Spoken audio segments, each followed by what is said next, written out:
And thank you once again to Engineer Isaac Amuko. Finally, we are starting the next activity, and that's a conversation with the IFATSEA President. For your information, this is the second time Uganda is hosting the IFATSEA President. It is a rare privilege. So, Mr. President, thank you for accepting this honor. Our moderator, Mr. Andrew Mwesigye. Mr. Andrew Mwesigye will be our moderator for this next item. Mr. Andrew Mwesigye is former president of IFATSEA. Currently is the principal technical officer in charge of maintenance. He's a seasoned aviation professional with over 15 years experience in the industry, and he has held several portfolios over the years. He holds an MBA from the Uganda Management Institute and a bachelor's in electrical engineering from Makerere University. He has undergone extensive aviation training. He has played key roles in implementing the several CNS infrastructure projects in Uganda, and is a member of the technical committees, several including the Civil Military Interoperability Committee Group, IIM, I think that's Information and Infrastructure Management Working Group, among others. Engineer Mwesigye enjoys networking and leveraging team synergy. He has been a very active member of IFATSEA right from the start, a key role in reactivating the membership of IFATSEA and IFATSEA, obviously, and he has previously served as the Secretary General of IFATSEA. He has been very fundamental in the reviving the IFATSEA fraternity. Mr. President, former of course, you're most welcome. Take the floor.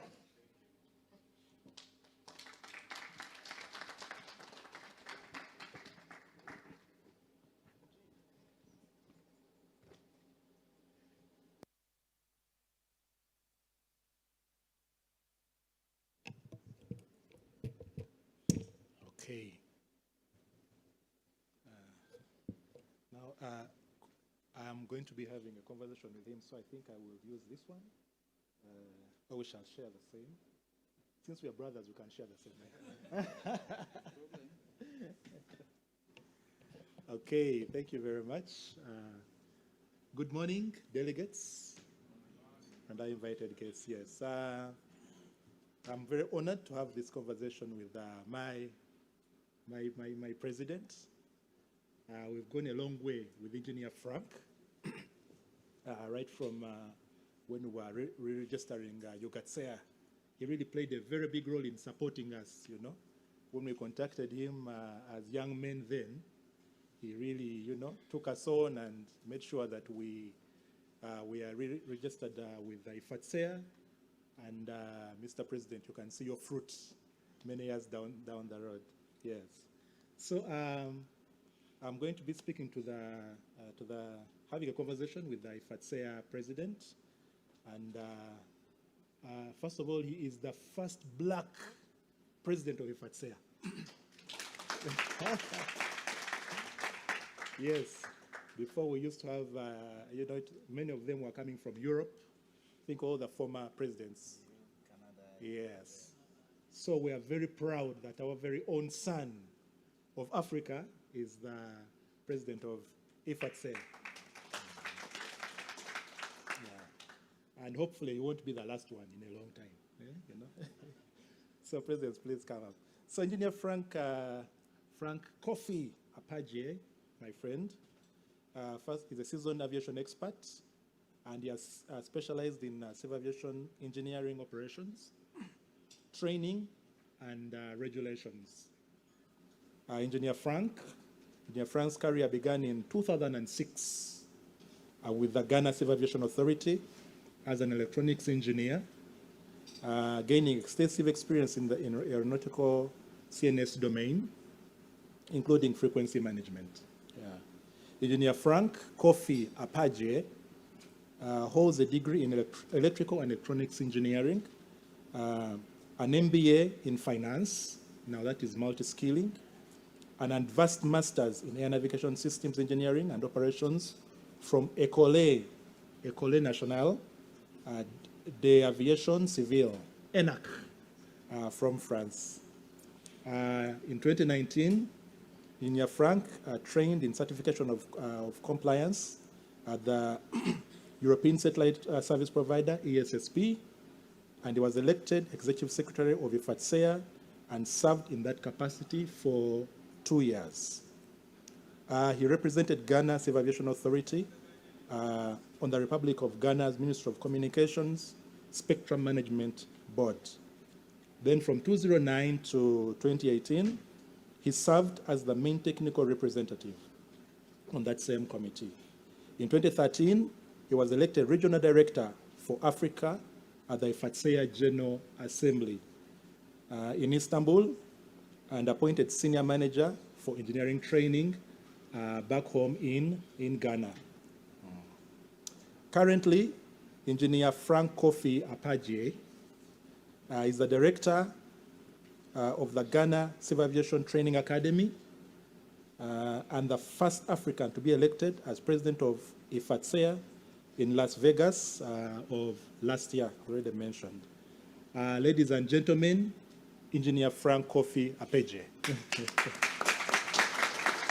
Yes.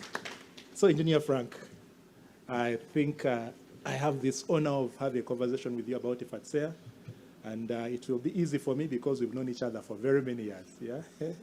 Yes. Congratulations upon being elected as the first African president of IFATSEA. Thank you very much, Andrew. Yeah. I think that our relationship come from a very long way now. I think we've moved. My ascension to the IFATSEA regional director position and subsequently to the executive board, I think you were partly instrumental in all of these things. And there are a whole lot of people here that gave me the support. And of course, to become the president of the International Federation, I think it's something that I never envisaged, but it was mooted, it's an idea mooted by the African caucus.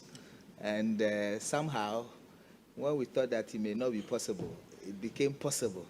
Thank you very much, and especially for the role that Sam played in the run-up to the elections as the regional director for Africa. I'm very grateful. And for you, my friend, thank you. You've also led the way. And where's Fred? Fred, I think Fred handed over to you. Thank you very much.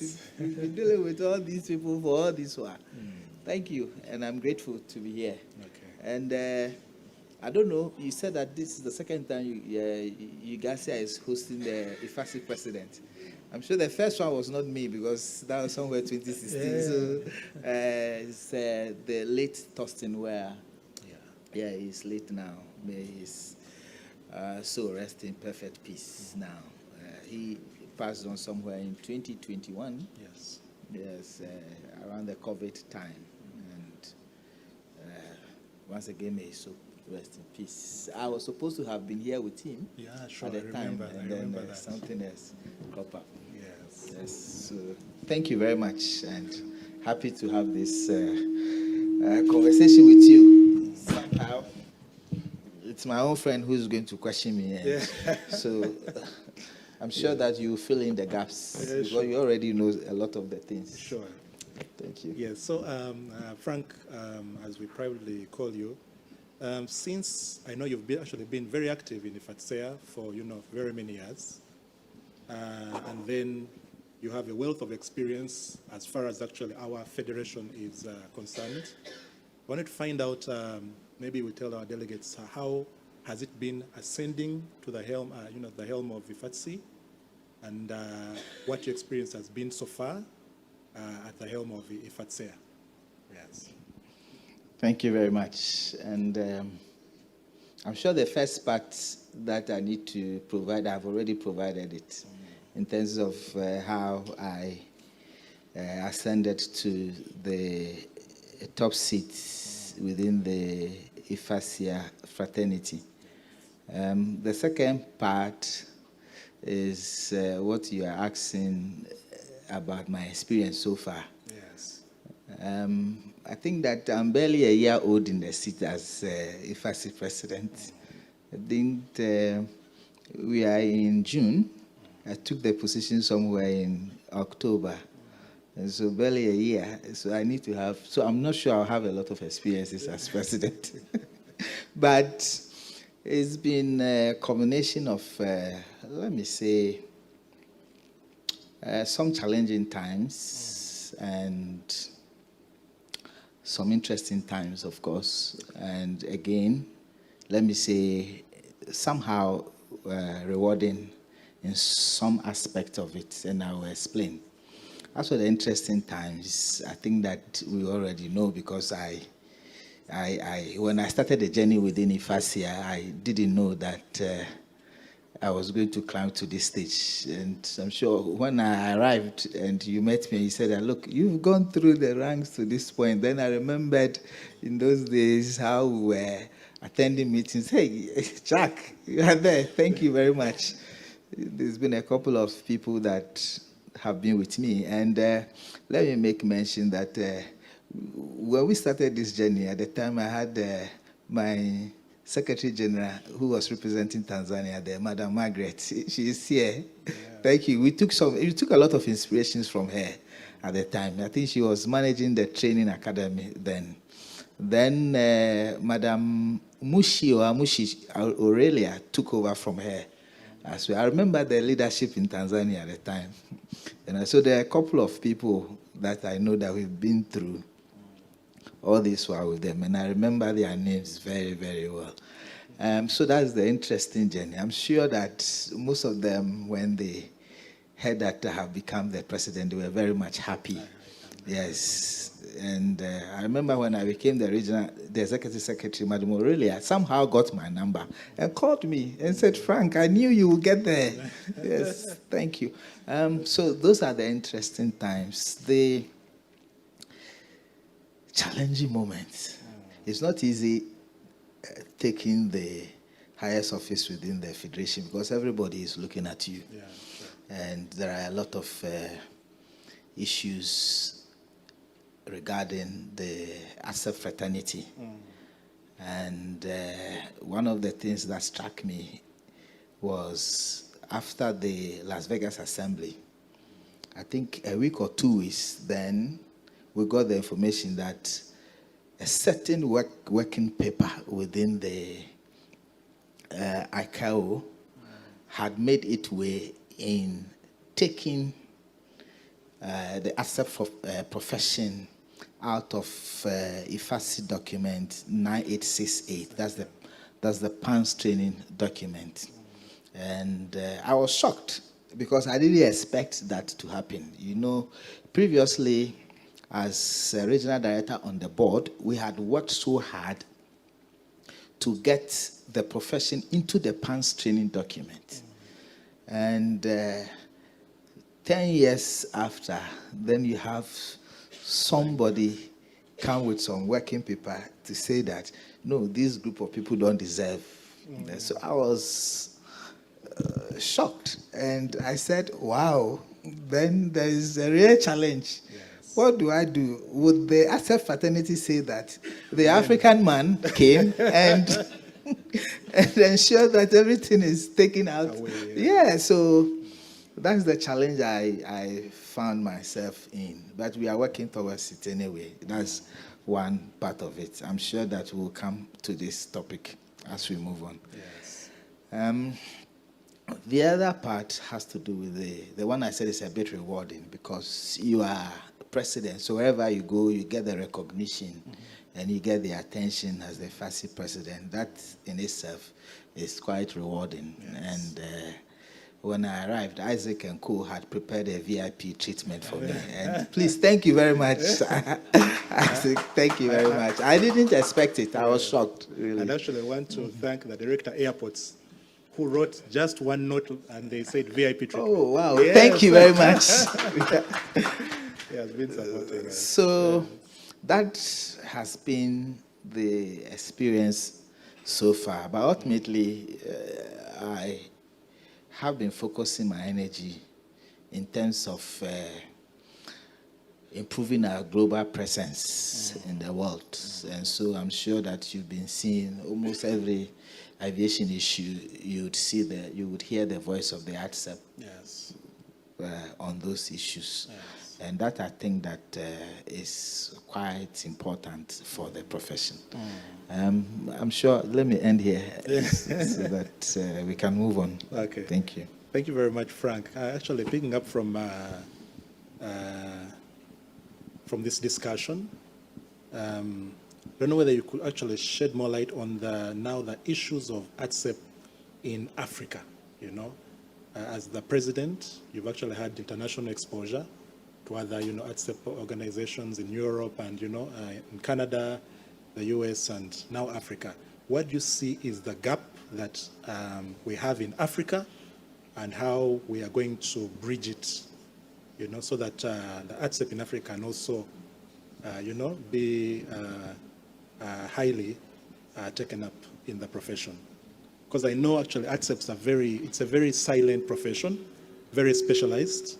So actually you find sometimes that the IFATSEA, actually even explaining, sometimes they ask you, what is your job? And after explaining it, people haven't yet gotten it. They don't know what exactly we do, yes. So I don't know what your plan for uplifting the gap of IFATSEA in Africa, and what plan you have to ensure that all IFATSEA in Africa are on board and that we can move as one. Okay, thank you very much. And I am an African, and I am from the region as well. I have been in the position that Sam is, but I'm sure that this particular one, Sam should have been the best to answer. But let's carry on. But I've been following. I've seen the great works that Sam is doing. I mean, honestly, there couldn't have been a better choice than Sam at the moment. Yes, I think he's. I have seen the committees that he has created. And I tell you, we don't even have that in IFATSEA. He will tell you that in our last executive board meeting, I got the board to approve of some of these committees that we need to have in the IFATSEA. And I borrowed it from what Sam is doing in Africa. He has the research committee, he has various committees. I think that those committees are very key and vital in closing the gaps that we have within the IFATSEA fraternity. What Uganda is doing is not much different from what is happening in other places, but there are gaps. The gaps are in terms of the training that is offered. So some NSPs put premium on training. Others also feel that it is a lot of cost. And so you receive information and complaints. And I tell you, this is true, that there are complaints from some other IFATSEA in Africa that they are lacking training. The ANSPs are refusing to offer continuous training to them. The only training that they have is when they are purchasing or they are about to deploy new systems. So if they are not deploying new systems, it means that you don't get trained. And that is problematic. Yeah, sure. Because if we believe that the IFATSEA job is critical in terms of certifying the air traffic management systems that we have, then clearly we need to do a lot more to build the capacity of the IFATSEA to improve their skills and competencies in order that they can uphold the highest safety standards that the industry requires. There is no standardization in terms of the training in Africa. I will tell you that I schooled in Europe, and I worked a little bit in one of their industries, that's the ESSP. and I came into contact with the European regulations. They have a regulation that called EU Regulation 373. It standardizes the training of all ASEP in Europe. Wow. So there's no way that you would have a training in a specific domain that me in Ghana would also not have that particular training. Because there is a certifying body called IFATSEA that comes to audit the whole of Europe. So when they get into your institution, they are auditing you per the standards that have been set.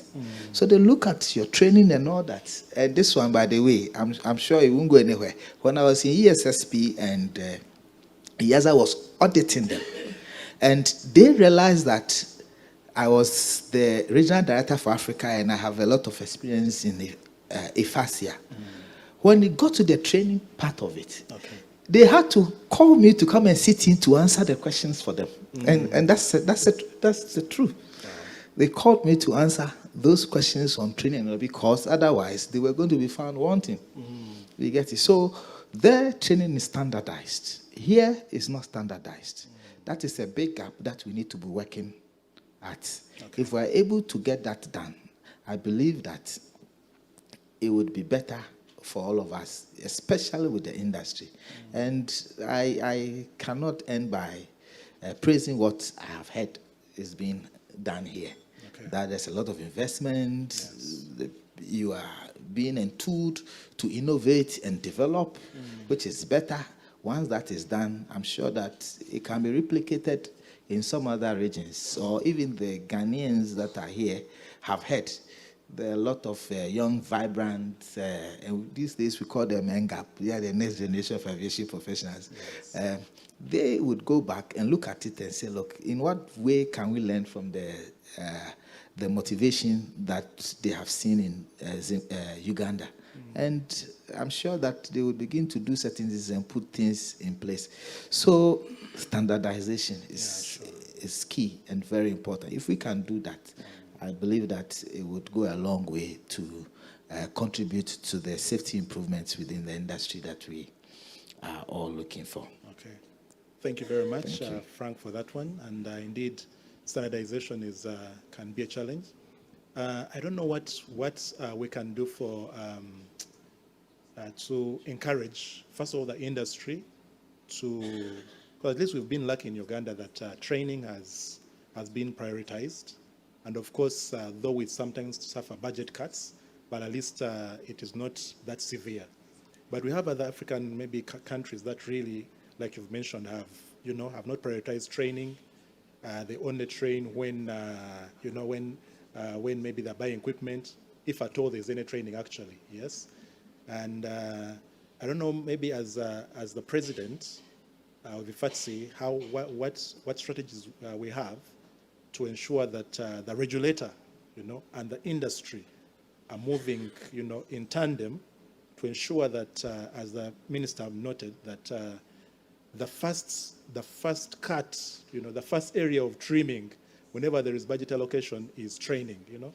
So to ensure that that is not done at the at the industry level, yeah, and also what strategy we can adopt as Africa, to ensure that there is standardization, or we adopt actually what is already there, and then we move on with it. Okay. Yes. Thank you very much. And I want to say something. And please, Mr. Yanogo, forgive me if I mention your name in this instance. I think in 2015, was it in 2015, when we had the regional assembly in Ghana? And we had ERA, we had Indra that came to showcase their systems and made some presentation and all that. And I do recall that Mr. Yanogo took them on, that they had supplied a system that the training was being offered in a hotel room. You recall that? And he took them on. And I was very happy. See, these are some of the things that go against us. we define training in the acquisition of systems, all right. But we allow the manufacturers or the vendors to decide where they do the factory training. Okay. Yes, I know some of them, they go to the factory. But with the experience that we got in 2015, it was clear. And I remember Indra's response was that they didn't offer to do it in a hotel. You understand? So as leaders within the industry, especially professional bodies, we also have a duty to engage with our management to ensure that the proper training and proper settings are done to ensure that the professionals reap the maximum benefits of that training that will inure to the benefit of the industry too as well. For us as IFATSEA, one of the key things, and Sam will tell you, that we want to engage, and we've started the engagement. We want to engage at the highest level with ICAO.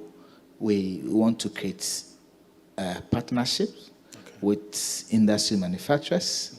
And more especially, he will tell you that when we had the opportunity to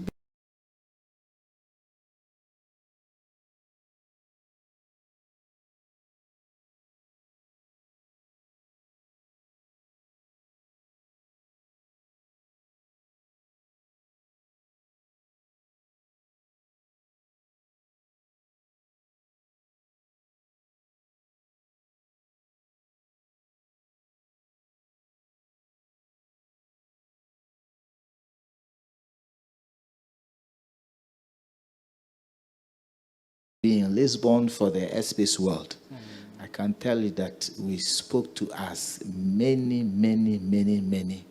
manufacturers of CN.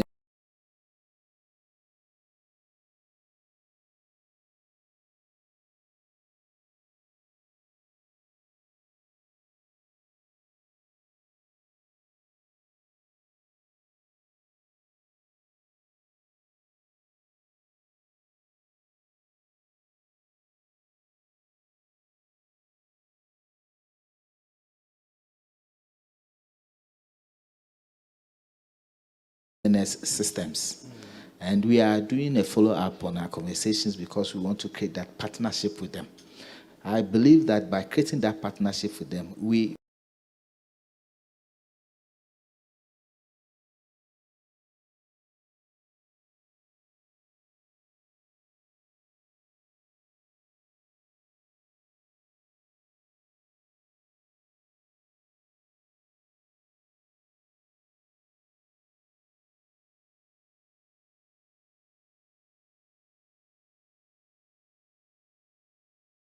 would be able to have a voice to influence in terms of what is required for the ATSEP properly.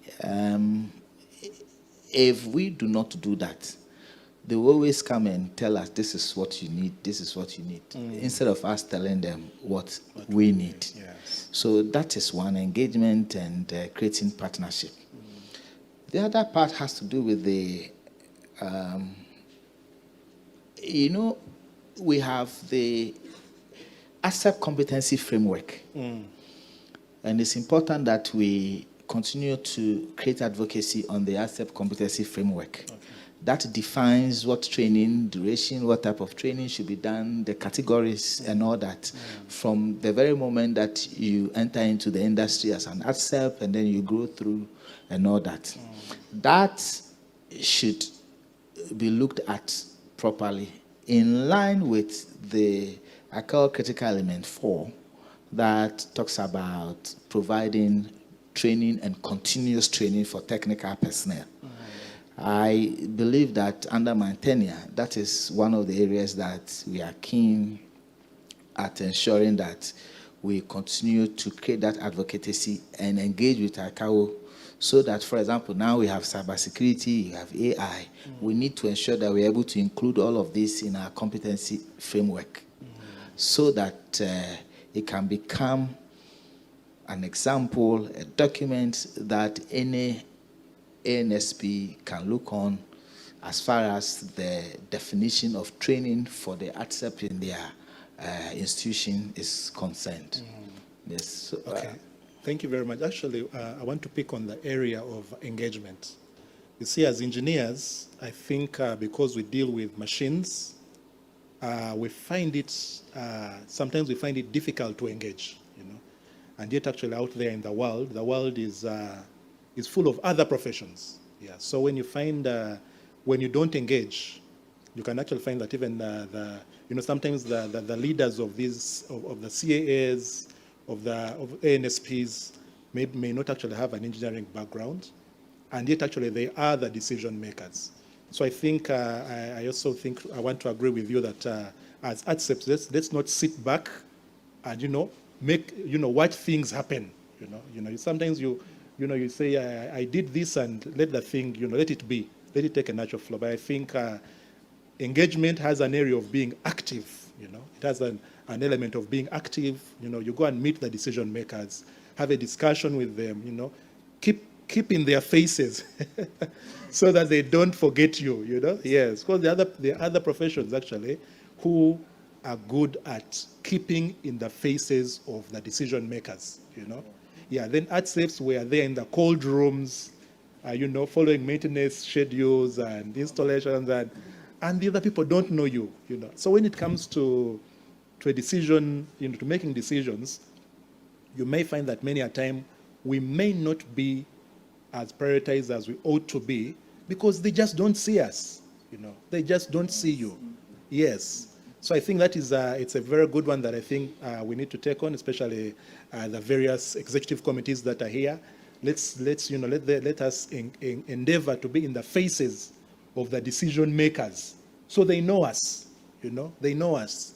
And when we are driving our agenda right from the top, from IFATSEA, when these documents are coming down, and they find when they already, they already known. So please, that is something that I think we need to take home as the leaders of these associations.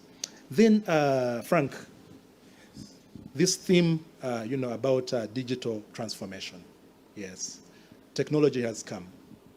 And we cannot shy away from it, but we have to embrace it. Yes. So as ATSEPs, how do you see our role evolving, as this technology, is coming in? Thank you very much. I think you've already answered that we have to embrace it. See, I think I have said it somewhere, and because I think it's become something that is always with me. Yeah. Actually, before you go, and I remember one of those meetings we had. I think it was the IFATSEA International, Convention. I think it was in Berlin, yes, where this issue came up strongly, and you find that some artists were really afraid of technology. I remember that time we're talking about, the phasing out of conventional, technology, and then moving on to, the space-based and things like that. And a portion were really skeptical because they are like, our jobs are going. What shall we do, So it's something that I think you need to shed more light on, because the technology has kept, evolving, and it may leave us behind if we don't jump on the board. Thank you very much, and more especially it borders on safety. So if you don't embrace it, how can we contribute to the safety that the industry requires of professionals of our kind? So the industry, I have said it, and I will continue to say it, nowadays it's become complex. If you look at from the days that the industry was set up and up to with 6 regulations, and now how many regulations do we have? 19. There are 19 annexes set up with 6 annexes, and now we have 19 annexes. So clearly, it's becoming complex. If it's not complex, there won't be enough annexes to ensure that it's able to deal with the various facets of what we see within the industry. So day in and day out, and it's made complex by technology. That's the point, because you do not even complete learning a technology and a new one comes on board. That's the fact. While you're on a technology A, before you see another technology B has come. And you don't even know what you have to do. Look, let's go into the surveillance environment. They started with these traditional radars that were a traveling wave and traveling wave tube, TWT. Then they went to what? Calistron, magnetron. Then they came to the HPA, high-powered amplifiers. Now, then they moved to what we call the MSSR, which is a high-powered amplifier. Then we have what? Mode S. Is that not it? Then they said the mode S they did was elementary. Then they brought what? Enhanced. Somehow, then we heard that there's something called multilateration. Oh, then ADSB has come in. Then, whilst everybody was trying to champion ADSB, then they say cellular-based ADSB. Yes. So what again? Where are we heading to? Then now we have GNSS. You get it? S-bars, A-bars, G-bars, everything. And there are more and more technology that is coming up. We started with voice, now there's digital. Yes. So the technology will not stop, no matter what. It's evolving and it will continue to evolve. We have now AI integration into systems and all that. A lot of systems have become AI-driven. And the question is, what becomes of the accept in all of these things? I think that's what you are looking at. Yes. As well as we embrace the technology. I remember when I was in school, I learned something that there was from a new technology called the IFATSEA. That has to do with, they were looking at where aircrafts would be able to navigate its path without the help of the air traffic controller. And all those things. Then the air traffic controllers some of them who were going to branch, because I branched into the CNS systems and others also branched into the ATM. Okay. Some of them were like, what is going to be of our job and all that, all of these things. There are so many things. So technology is important. It simplifies things, all right. But if we do not embrace it, we would be out of touch. And somebody else will come and take our job. We need to adapt as professionals. We cannot continue in the old ways of providing maintenance, in the old ways of releasing systems into operations and all that. We need to adapt and take on the new technologies. Those critical skills that are required in today's environment are very important, that ACCEP all over look at it and train themselves to ensure that they are able to acquire those skills to be ready for the future. I witnessed a session in the airspace world. And it appeared to me that it was a bit scary when I heard it.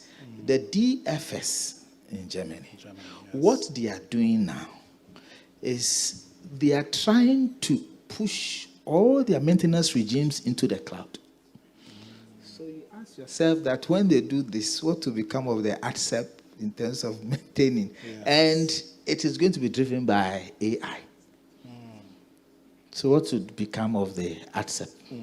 That's critical. In fact, when I witnessed that session, I was a bit, in fact, concerned. Yeah, I was a bit concerned.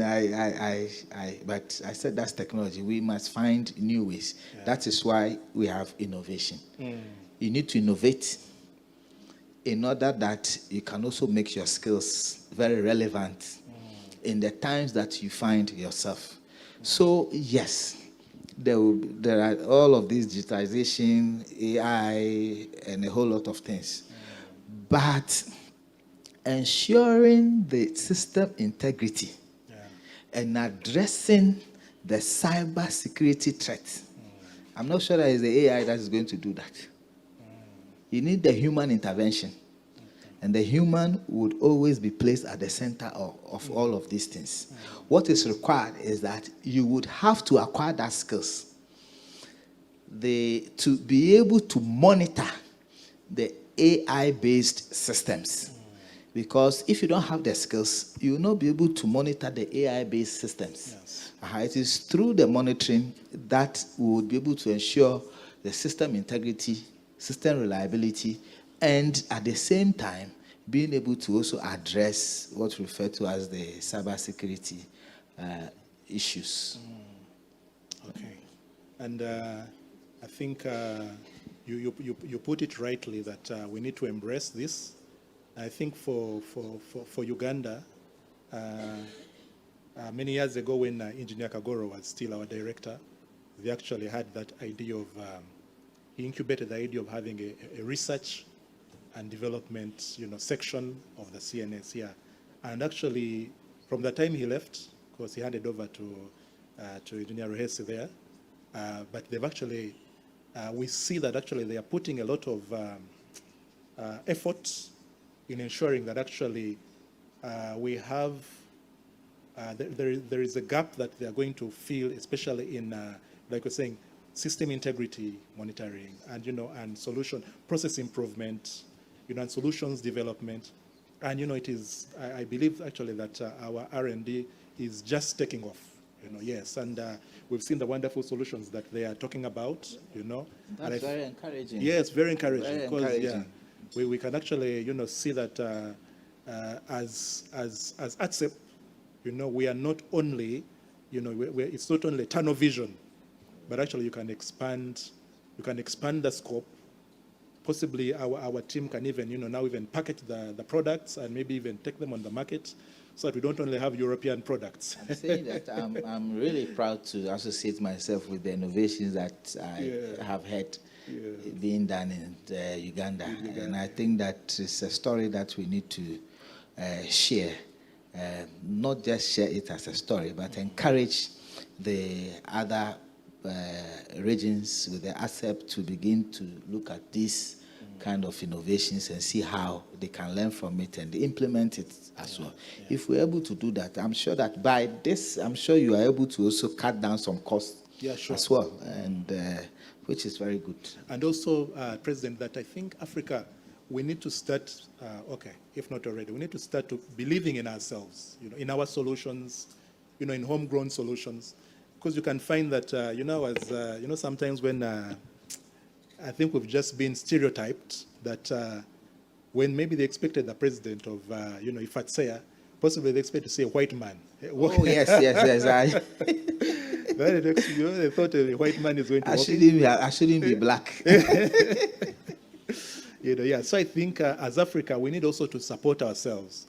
When we have solutions, maybe wherever, from Kenya, from Uganda, from Ghana, Nigeria, when, for example, maybe if Ghana has a solution and they, that is commercialized and they come to present, we should also give it the same attention that will give a team from maybe Europe or wherever, yes.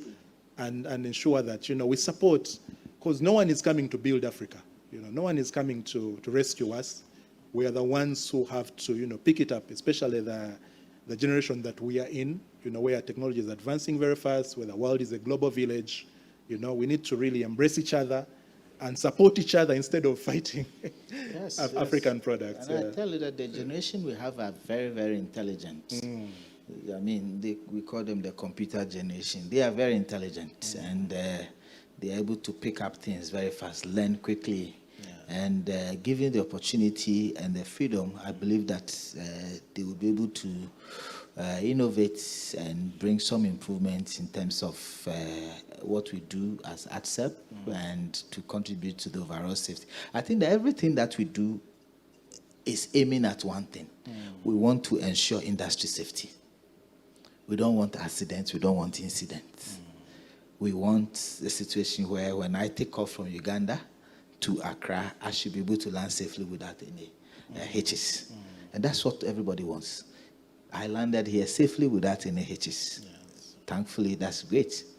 That's what we want. And if the systems here were not working properly, I'm sure that the pilots would have issues in landing or in aligning to the runway or in even having correspondence with the air traffic controller on duty and all that. So that's what we want. So everything that we do, when we innovate, the improvement we bring must be geared towards ensuring industry safety. Yes, and that's it. Okay. So, Frank, I want to take you back to what you pointed up earlier on the issue of the development of trying to exclude IFATSEA from 9868, yes, which is quite problematic for us as IFATSEA. So, as IFATSEA, what steps are we taking to ensure that we address this challenge so that the professional development and development of competences of IFATSEA is actually not swept under the rug or put behind the curtain? Thank you very much, and thank you. You know, this issue is very dear to me. When it comes to about IFATSEA training, which has to do with Annex 1, recognition and all that, it is something that, I mean, you know it, as a regional director, I've been hammering on some of these things. So we will not allow this issue to rest. Okay. So let me give you the history. So we have a FAST representative from the ICAO panel for training and licensing. Okay. And I think that in one of their last meetings, a working paper was submitted. That was when they got a shock of their life that the working paper was emanated from Transport Canada, supported by someone from Hero Control, and they got that paper to pass. So, and basically, what the paper says is that they want to align Annex 1. You see where they took the thing from, that IFATSEA is not in Annex 1, and that the PANS training document 9868 is addressing training for those in Annex 1. So when they look at the PANS training document, they see all the professionals, but they don't see all the professionals in Annex 1. So they need some kind of alignment. And the best effort that they can take is rather to take IFATSEA from the PANS training document, rather than to say that, okay, why not include them in the Annex 1? Yeah. You see it. So they chose that option.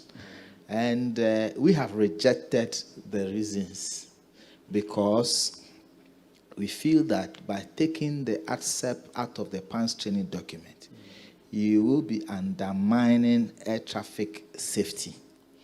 The critical role that the IFATSEA play in terms of managing the ATM systems and ensuring that they are safe for use by the air traffic controllers, and they are safe for use by pilots. Let's get it. Sometimes we think that only for air traffic controllers. The controllers don't use the ILS. So sure. the ILS is direct. The engineers and the pilots. That's it. So, and it's our responsibility to ensure that the ILS, they are well calibrated to ensure that the signals are being sent correctly and are in proper alignment as well. So we have rejected that, and we feel that that would undermine safety. Apart from that too, we already have issues, and I've talked about it, that some ANSPs are even refusing to offer continuous training to their IFATSEA. Some are also putting some kind of expenditure on it to say that it is highly expensive to provide training in this particular domain, and so they don't do it. Concept courses are just for you to have understanding of the industry and the system, but that is not technical training as well. So some just do what they call the concept training. They do 1 week, 3 days concept training, and that is it. You expect a person to come and perform magic on the system. That will not work. So by taking that out, what it means is that you will empower the hands of those organizations that already are not willing to provide training. To say that there's not even any documentation where you feature for us to provide that kind of training to you. So we won't do it. And you have no reference material to show that, look, I'm defined here and that I have to be trained. In that case, even when you now come back to quote critical element 4, if you are not careful, they say technical personnel, but you are not defined in. Yes, you are not defined in the PANS training documents, and that becomes problematic. So we identify that this is quite a serious issue, and we need to deal with it and tackle it head on. So we registered our concerns with ICAO by, first of all, writing a letter to ICAO on what has happened. Apart from that, too, we have engaged ICAO in ensuring that we get this matter resolved. Okay. What we do know is that when the PTLP finishes its work, it would have to move. I think they will do one more meeting. They will move to the Air Navigation Commission. That is where, if the ANC of ICAO upholds that paper, then that means that we are off. Okay. You understand? Luckily, I had the opportunity to participate in the AFI Week in Zimbabwe. I met with the ICAO Secretary General, Mr. Salazar. Even before that, we were both on the same plane, and I sat 2 seats behind him. So we established the rapport already. And so in Zimbabwe, I had a session with him where I discussed the issue. To tell you the truth, he was actually shocked.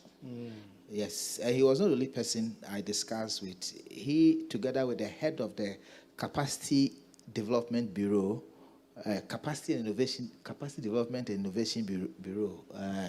It's called George Vargas or something of that sort. Yeah, okay. George Vargas. Yes. So he was shocked, and he asked George whether he was aware of anything of this nature, and George said no. So he gave an advice, and I started following through with the advice. We have the General Assembly coming up. Okay. Of course, we need to try and see how we can arrest that situation through the General Assembly as well. There will be some working papers in that effect to ensure that this does not get through. Okay. But I'll tell you that the Secretary General asked that we go to the Air Navigation Commission and get that not passed there. But you know that IFATSEA is simply an observer within the Air Navigation Commission. So we do not have a vote there. We can voice our concerns. Yes.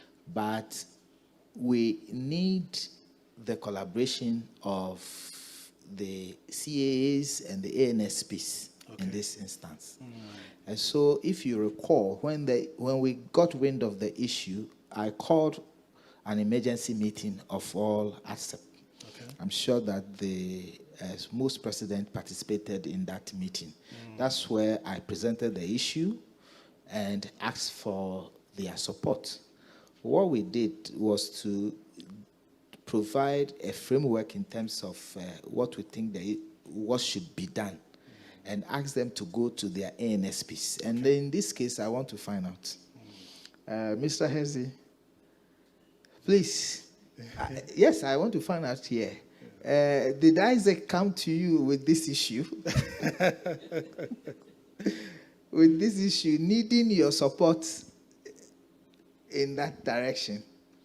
Because we need the NSPs to support in terms of also putting their voice across to say that, no, you cannot take this profession out of the PANS training document, because that is the only document that ensures training of the technical personnel, and it's important. Sure. I know that some of, and this is what we talked about, the engagement. Yes. Most of the presidents are not engaging with their functional heads. You get it, top leadership. Yes. And so they are not able to take the issues to them to say that these are the issues affecting our profession, and if IFATSEA needs your support in this instance. IFATSEA will be presenting a working paper in that direction, believing and hoping that, I know that recently Sam, I think he put it on the platform, you know, on the African region platform. I'm also there. I think that there's some kind of news there that there are some ANSPs that want to take the issues to ICAO. I know that there are about 5 countries in Europe that have teamed up to take the issues to ICAO completely to say that, no, this is wrong. We have engaged with the proponents of those, the working paper, the Transport Canada, and the lady from Eurocontrol, who supported that paper as well. Okay. I believe that I'm hoping that it doesn't get passed at the Air Navigation Commission's level. But of course, we need the interventions, strong intervention of the region. And I'm hoping that Sam would go to AFCAC and say that, look, this is the issue. AFCAC, we have a General Assembly coming up.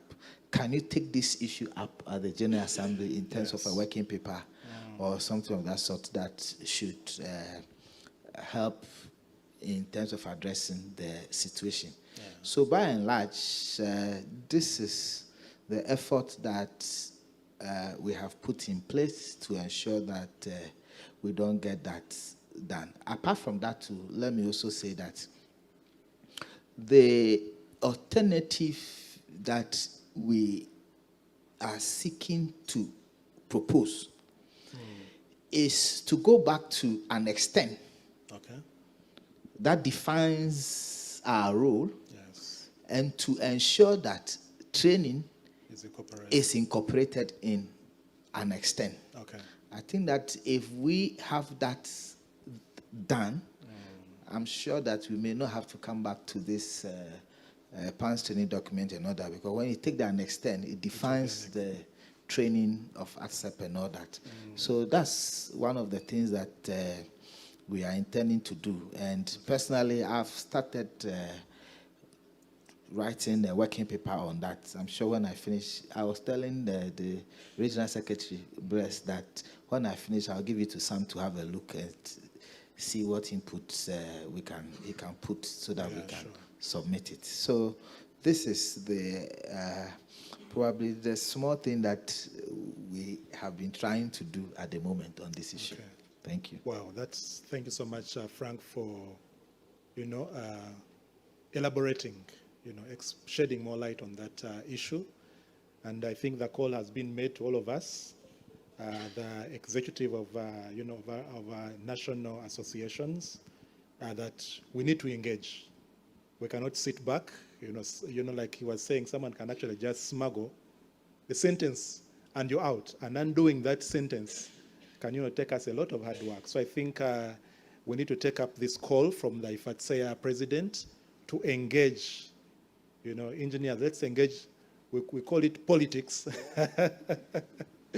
But yeah, we should not shy away from politics, because politics affects us, now like we have been affected. Yeah, so please engage our leadership. The top leadership of our CAAs, of our ANSPs, so that when they go, when they go to the General Assembly, when they go to these technical meetings, they are well aware of our position, of our challenges, and actually they can be able to support us, because people can't support you if they don't know what your problem is. Yeah, so engagement cannot be overly emphasized. Yes. So, Mr. President, our time is fast spent, but I don't know what you can give us as parting shots as ATSEPs in Africa, and how you can rally us or give us a word of wisdom, just some parting shots for ATSEPs who are represented here and for the nations that are here. Thank you very much, and thank you again for this opportunity and honor. Before I come back to what you have asked me to do, let me mention that often when IFATSEA presents a paper at the ICAO Assembly, we hardly get the support of the various ANSPs. Okay. And that has been problematic.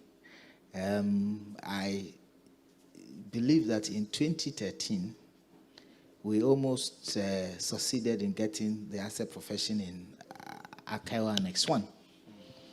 And I know there was a little bit of politics that took place there, because when the paper was read and they asked for support in that one, I think that there was enough support. But they then said that they were going to take a vote. When they took the vote, they did not come back to tell us whether the paper succeeded or didn't succeed. And it was the first time I had seen an IFATSEA, an Akaiwa assembly, taking a vote on a paper in that particular assembly. And they didn't come back to say that the results. Yeah, they didn't mention the results. They only came back and made a statement that ICAO would not stop, I'm just paraphrasing, would not stop any national entity from implementing ASEP licensing once they deem it fit. That is a safety issue for their region and all that. Those were the things that they put there in the statement. If you look at Assembly Resolution 2013, I think that somewhere page 40 something or so, you would see there, that statement is put there. You see, that's how come. So we knew at that point that paper had succeeded, but they managed to shelve it and put that statement there. And of course, that statement they put there, it did not encourage a lot of ANSP to say that your people want to see it in the regulation, the annex, that this is there, so I'm going to do this. So I know that Uganda is trying to have the ASEP certification and all that. Of course, we can do it because Ghana, I'm already a licensed ASEP, and that's it. Because there's a leeway for us in the Chicago Convention, Article 38. If you decide to do otherwise, you only need to file the difference with ICAO, that in this region, and that's what Ghana did, that, okay, we don't have it in the annexes, but we have decided to implement ASEP licensing. So we only file the difference based on Article 38 with ICAO, and that's it. So it's recognized. ICAO knows that I am a licensed ASEP in Ghana.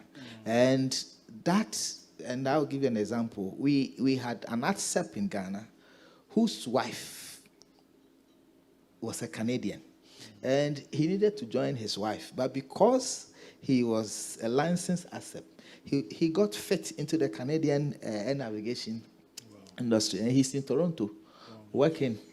Yes, as an ASEP there as well. So that is one beautiful thing about the ASEP licensing. At least it gives you the opportunity to cross border to some other jurisdiction and then provide your expertise there as well. So if you have, for example, if we have a challenge on a system, I should be able to call you to come to Ghana to assist us rather than inviting the system manufacturer somewhere to come and do the interventions with her, because I know that you are licensed, you have the expertise on that particular system. So my call is that please, when we have papers at the ICAO General Assembly, please let us support it with all the might that we have, especially if we believe in the cause. IFATSEA will not submit a paper that is anti-safety. Yes, we submit a paper that will enhance the safety of our work and the safety of the professionals who perform their role, and also largely to the industry as well. We know that these days we have technology all over. AI is all over. Whether we like it or not, it will be integrated in our scope of work, in our systems and all that. Please, let us do our best as ASEP to learn. Let us adapt. Let us acquire the skills to be able to stand ready for the future. Continuous learning is very important. Sometimes we feel that we are all right, the expert on the system, but we don't want to refresh. Let us do that. Let us embrace it. Let us do a lot more continuous learning. Let us refresh our skills, and where we have opportunity to move up, don't be shy. Please move. so that younger generations can also come up and fill your positions. Let us not be the grandfather of a particular system in a particular position like that. If we have to move, please let us move where the opportunity avails itself. On this note, I want to thank you so much, and thank you, the people of Uganda and IFATSEA, for this honor done me. I'm grateful. Thank you very much. Okay, that was our president of IFATSEA, Engineer Frank Kofi Apeagyei, sharing his thoughts on the present and the future of IFATSEA. And we've heard about his encouragement to all of us for active participation, for engagement, for embracing technology, for embracing change, and not sitting back as IFATSEA, but really ensuring that we are progressive, we are visible, Mr. President, Uganda has about 44 IFATSEA. Yeah, so that's a small number, given that the population is 45 million, almost 50 million. Yeah, so for you to be recognized in the country, you have to make a lot of noise. So IFATSEA, please don't sit back, make noise, because we are endangered species.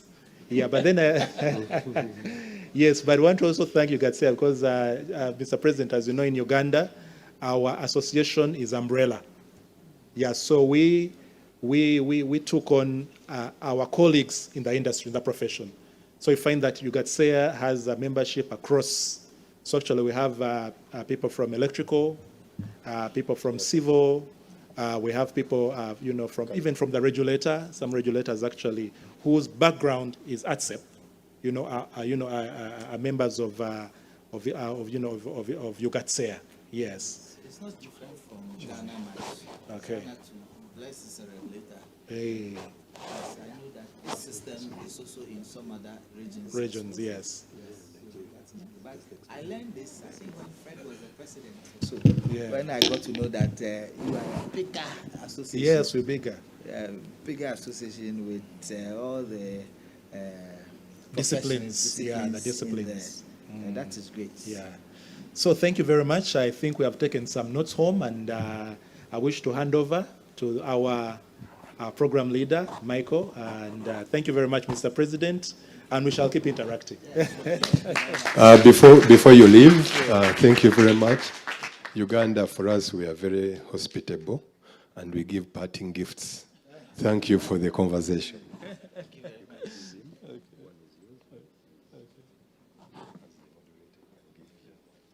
Mr. President, my honor to present a gift from the Pearl of Africa. Thank you.